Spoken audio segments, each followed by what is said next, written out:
Thanks for joining me on Commentary Sunday. This is The Art of Prepping. So I just wanted to point out something that we do, at least a lot of preppers do, not all. I definitely see people who are very well balanced. Sometimes I get a little bit gear heavy personally. Sometimes because it's more of a hobby, I like to put kits together.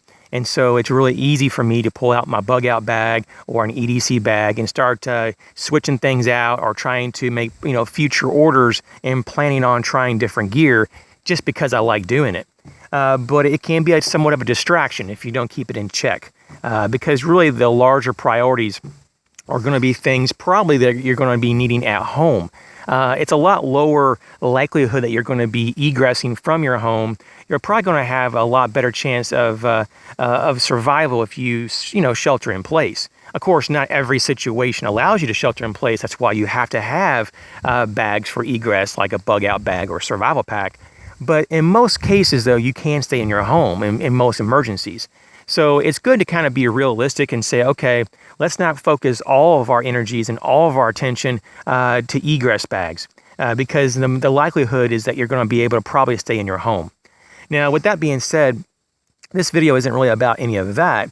This video is also about enjoying the time that we have that isn't in a time of disaster, what we would call peacetime, or just everyday happenings. Just like right now, sitting here, enjoying the woods, being aware that there isn't an immediate emergency. There's no disaster in my area. There's no calamity. There's no one dying because of some kind of horrific event. That is cool.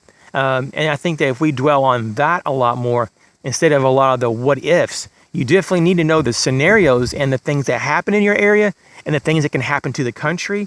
That's not being, paranoid. You definitely don't want to be naive. So there is that line that you want to have, that you want to say, okay, I identify and I accept that there's these things happen. But after you accept that and you research it and you plan for it and you prepare for it, start living your life. Start getting to the point that you can actually just go out. Because I know some people who do this so hardcore that they literally don't live their life. They limit themselves. And so this is just a warning that, prepping should give you more peace of mind. It gives you contingencies. And it gives you redundancies. It gives you capability. And because of that, you should be able to enjoy your life even that much more. So don't be afraid. Don't be, too cautious in the sense that you can't just enjoy your life because you're afraid of X, Y, and Z.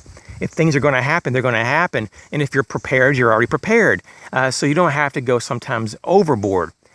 So this is just kind of saying, hey, enjoy great days. When you have a great day in your life, enjoy it.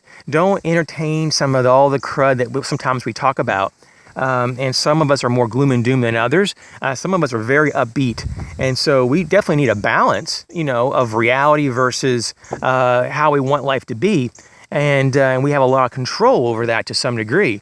But we also have to just be, careful not to slide either way, not to be like so optimistic to the point that everything is always going to be fine and you deny any kind of wrongdoings or any type of hardship, even though it's great to be upbeat, no doubt about it.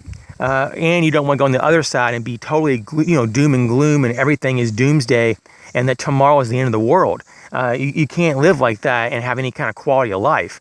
Now, some people say, well, isn't ignorant bliss? Yeah, it's blissful until you die because of starvation or because you have heat exposure and you died from it, or you suffer in horrendous ways because you weren't prepared. So there's limitations on how much that bliss will be worthwhile. So this is just a little rant here about that, because I see this, and sometimes I even fall trap of this to myself, that I get so into the new technology, the new gear, especially for me, since I like bags and backpacks and the gear that goes in it. It's real easy for me to kind of put things aside and just, get tunnel vision with certain aspects of prepping, when really that's really a smaller aspect in the overall picture of what prepping is. As always, you guys take care and have a great weekend.